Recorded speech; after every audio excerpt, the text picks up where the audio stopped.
3 years ago, I made a video discussing what I called the Russo-American alliance. At the time, the video was met with quite a bit of skepticism. And come the outbreak of the war in Ukraine just some months later, there was a resounding opinion in the comments section that this theory didn't really hold water. Still, I remained adamant. People were looking at the Russo-American dynamic in terms of recent memory and in terms of months. Geopolitics, the grand relations between countries that manifests over the course of years, decades, even centuries. And the reality is that the dynamic which has existed between the United States and Russia since the end of the Cold War really was not practical. On multiple levels. A lot of people have brought up that I called this pretty well, but this also isn't the only thing I've called. I very accurately called that NATO would essentially break down as we understand it, and you'll see it replaced by a new alliance system, one that's primarily going to be the European countries aimed against Russia, and another that's going to be the United States and its allies, but more so geared toward containing China. I predicted the war between Russia and Ukraine was inevitable, as well as that Ukraine's only edge would be its allies, and that still this would be insufficient unless you saw direct military action by the US, which wasn't going to happen. And these are just my predictions relating to Euro-American politics. At this point, I've called the 2024 election map, called out the mistakes of the 13-key system, several aspects of Trump's policy and broader US politics. I mean, the list goes on. Frankly, I'd like to see my Anglosphere prediction come true, but I've gotten just a bit more skeptical of that as time has gone on, but I'm still not ruling it out. All of these predictions have to do with looking at long-term trends, and I tell people if you look at the bigger picture of things, a lot of this stuff kind of becomes clear. If you understand where the countries have been, you understand the mentality of what they want, what they need, what they're afraid of, what they're capable of doing, and a lot of this sort of comes together to paint a pretty clear picture of the direction in which things are moving. In this video, I want to go into a bit of depth, talking a bit more about why the United States and Russia are very likely to develop a partnership, even if not in the immediate future, within the span of years or decades. Because it's an alliance that, when you take all factors into consideration, just naturally makes sense. Hello audience, Mr. Z here with another video for you. If you're new to the channel, welcome. We have videos like this every week where we talk about history and politics, so be sure to subscribe, leave us a comment about what you'd like to see next, and stay tuned for more. If you'd like to join the community, we do have a public Discord server linked in the description, along with a community-made subreddit loaded with memes, charts, maps, and more. And of course, if you'd like to help support the channel directly, consider becoming a channel member or donating to us on Patreon. Having dealt with censorship and demonetization in the past, especially when covering more sensitive topics, your support really goes a long way to keeping the channel going. All members do gain access to a separate members-only Discord server where you can speak with me directly. Now, let's get back to our regularly scheduled program. One of the major things to take into consideration is that the United States and Russia have zero conflicts of interest. Now, what do I mean by that? It's that the direct interests of the United States as a specific entity. I'm not talking about the grander scheme of world politics and the alliance system the United States has established. I'm talking about the US specifically. Alliances, at the end of the day, are like relationships. Some are meant to be short and convenient, lasting long enough for you to not notice or be bothered by your partner's faults. Others, however, are meant to last. The partners complement each other's strengths, and neither partner steps on the other's toes enough to risk the relationship. In either case, an alliance, like a relationship, needs to be practical and reciprocal. You can't have an alliance if you and your partner want divergently different futures, and you can't have an alliance if only one partner is giving and the other is only taking. The alliance between the United States and Western Europe is a relatively new manifestation and a direct product of the Cold War situation, in which the European powers were destroyed by World War II, and there was a concern that the Soviet Union would just move in and steamroll the whole continent. This, in and of itself, is also sort of an artificial manifestation of things, that this began from the special relationship that emerged between the US and Britain. The British had essentially established something of a special relationship with France after they had been defeated by the Prussians in the Franco-Prussian War. France had lost quite a bit of its prestige after that, and the two essentially teamed up to have this counter against Germany. And in this relationship, France would always be stuck as the junior partner. This would continue into World War II. France, of course, gets steamrolled by Germany. The British put up a fight against the Germans, and of course they end up winning, but what's the outcome? The British are absolutely exhausted. They can't play the role of great power in Europe anymore. Someone has to fill that vacuum, and of course they turn to the United States, with whom basically since World War I they had been fostering a new special relationship with, except this time in the aftermath of World War II, Britain assumed the role of France and became the junior partner to the US. So the United States assumes a role that it's never really had before. It fills in that role that Britain had of global peacekeeper, of trade empire, of leader of the liberal democratic world order.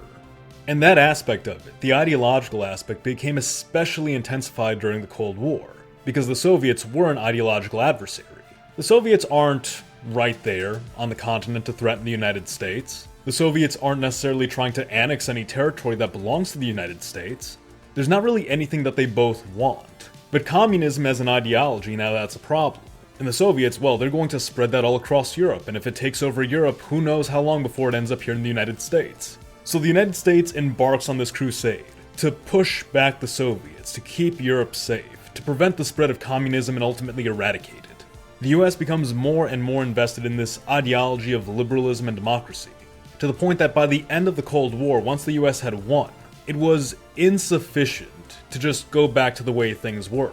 No, at this point the United States believed that they could have a better world by liberalizing things both socially and economically, as well as democratizing. Any forces that did not wish to participate in this, any countries that were resistant or hostile, well, those countries are threats to democracy and they need to be taken down. The reality of the situation was actually that the United States had built up this global world order, tools that were meant to keep the Soviets at bay, like the United Nations, like the World Bank, like the National Endowment for Democracy, like NATO. All these essential tools of political warfare. Well, after the war was done, they didn't go away. Because the US now saw, well, we've built this infrastructure, everyone is basically connected to it. We have a significant amount of influence and power that, hey, we might as well use it to our heart's content. We have an obligation. We have an exceptional ideology and an exceptional way of life. We have to project this to the rest of the world. Now, the Russians, after the fall of the Soviet Union, were on hard times. They had to recover, they had to figure a lot of things out. That was understandable. And while there were some growing pains, the Russians were very adamant about joining in with the American world order. You had a figure like Boris Yeltsin who was on board for the liberalization and for the democratization. But there was this hesitance to let the Russians join the global West. And that's because of two factors. One is essentially the factor that emerged in the aftermath of World War I, where the defeated power, Germany, well, we can, make amends and have peace between us, or we can punish them for causing us all this trouble. And that was the mentality not all Americans, but many politicians in the United States had adopted this. And they thought, well, the Russians, yeah, they're a defeated power. They'll never be our equal again, so we'll treat them basically as a defeated power. We'll try to take advantage of them, their resources, their wealth, whatever it might be. And initially, figures like Boris Yeltsin were on board with this, saw it as something of a necessary sacrifice to get into the good graces and raise Russia's standard of living. But the result was the opposite. Russian standard of living continued to decline. The adoption of economic policies created by Western experts saw the government's public sectors bought up en masse by wealthy capitalists, directly leading to the rise of Russia's infamous oligarchs, while simultaneously crippling Russia's military and resource sectors, essentially leaving the country paralyzed. And then the geopolitical factors came into play. When the Russians tried to defend their ally of Serbia against a bombing raid by NATO, well, they were disparaged for it.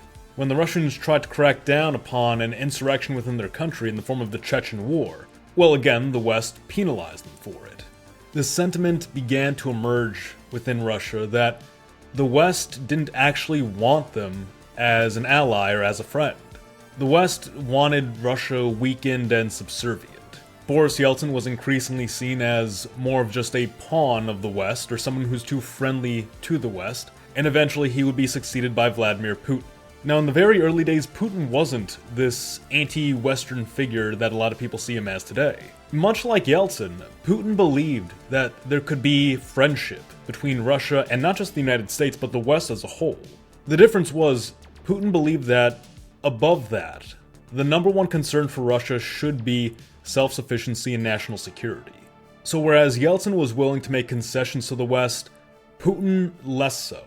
He wasn't yet at the stance of taking an offensive stance against the West and its interests. But he recognized, look, Russia has interests, Russia has security concerns, and we're going to pursue that. But this being said, we still want to work with you. And under Putin you saw this reassertion of Russia's sphere of influence, that within this territory here, the Western powers should not be meddling. And meddling by the Western powers will be taken as a threat. Now, the United States from the end of the Cold War up until relatively recently has been under the stranglehold of neoliberal ideology. This was an ideology that was brought to prominence by Bill Clinton, and was something of a successor ideology to the neoconservatism of people like Ronald Reagan and Richard Nixon. It was this ideology that refused to open the door to Russia on equal footing. If there was going to be any partnership with the United States and Russia, Russia must assume the role of junior partner in whatever it might be. The US leads and Russia must follow. Perhaps even this might have been acceptable to Putin during the early days of his presidency. But then you had the emergence of color revolutions. Now, during the Cold War, the United States infamously engaged in all sorts of foreign interventions, CIA operations, coups, you name it. Naturally, these got a very bad reputation, and something new had to take its place, something that was more palatable to the public. This is why Ronald Reagan created the National Endowment for Democracy. The National Endowment for Democracy would be one of the chief funders and organizers of countless NGOs across the world. NGOs that would go on to lead activist movements, create political pressure, and in other instances, just create full-on revolutions and coups. The National Endowment for Democracy operates from the bottom up, sowing grassroots discontent that can gradually spread in a more organic fashion. And you saw this wherever there was one of these threats to democracy. Wherever there was an American rival, someone who didn't want to conform to the American system. You saw color revolutions in Iraq, Lebanon, Serbia. The Arab Spring, which a lot of people characterize as being wholly organic, was itself a color revolution which the National Endowment for Democracy played a role in. And of course, most pressing for Russia, you had color revolutions in Georgia, in Ukraine, and in Belarus. Even within Russia itself, the Russians, of course having an intelligence agency, were able to pick up on this, and they attempted to counter it however they could. But very importantly, they wanted the West to stop funding them. And this is not to say that Russia is acting saintly throughout all of this, but from the Russian perspective, they're trying to at least achieve some type of reconciliation with the West. This isn't even talking about the expansion of NATO.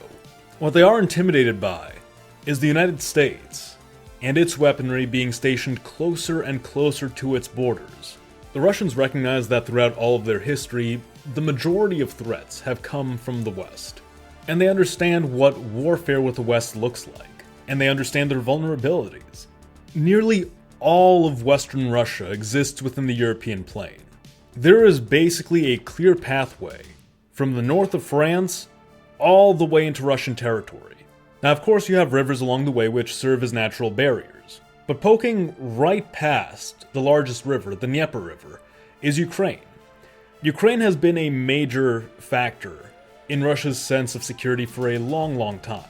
And they've generally been of the persuasion that, look, the Ukrainians, they want to be independent, okay, that's fine. But you're part of our sphere. You're not going to become a military weapon for the West.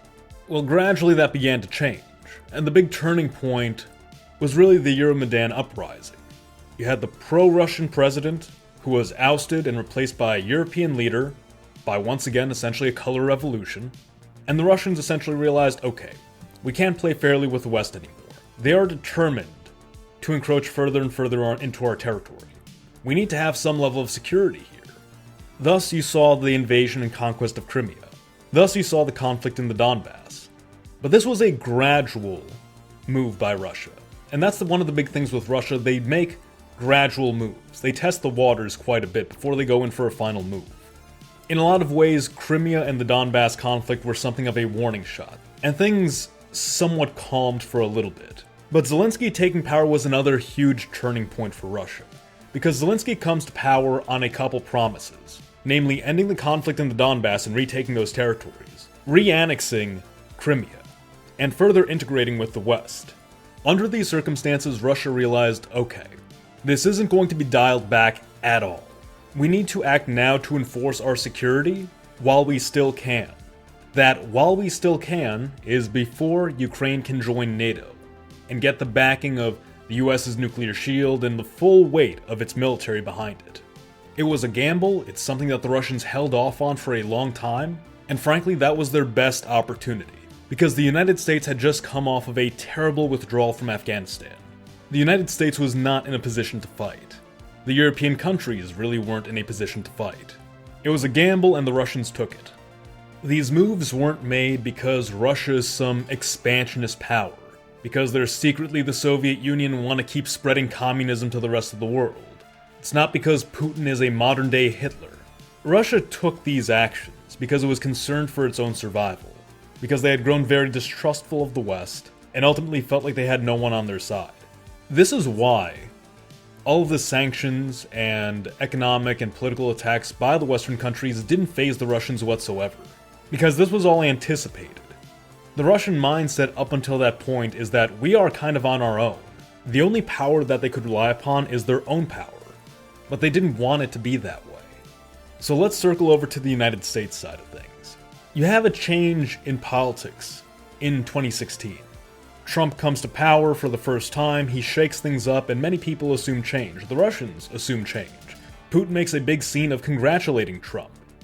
However, you had this narrative going on, that Trump was propped up by the Russians, that the Russians hacked the American election, and this made it difficult for Trump to be cordial with Putin. On top of that, Trump's cabinet, many of the people he surrounded himself with, believed in the old way of doing things. They maintained this perspective of Russia as this evil empire that needed to be toppled. And this, again, is driven by ideology, by a belief that the United States has an obligation, a need, to perpetuate this global, democratic, liberal world order. And the way in which that world order is perpetuated is through the maintaining of not even alliances, but dependencies. We talk about the European countries as allies, but what would happen if we just pulled all the NATO funding? What would happen if we absolutely abandoned the European countries? Well, they don't have the capability of defending themselves militarily. If we did the same thing with Japan or Taiwan, our Pacific allies, well, what would they do? They'd probably be steamrolled by China. When you think about how weak America's allies are compared to itself, you have to question if they're really allies or just proxies. And that's what the Europeans were. They were another avenue for the US to continue perpetuating this ideology that had been dominating the country for a while. This doesn't even necessarily serve American interest in the grand scheme of things. And the question immediately became, why are we involved in Europe? Why are we involved in these foreign spheres that don't seem to do us any good? If anything, they just bring us trouble. And this is what everything sort of comes down to.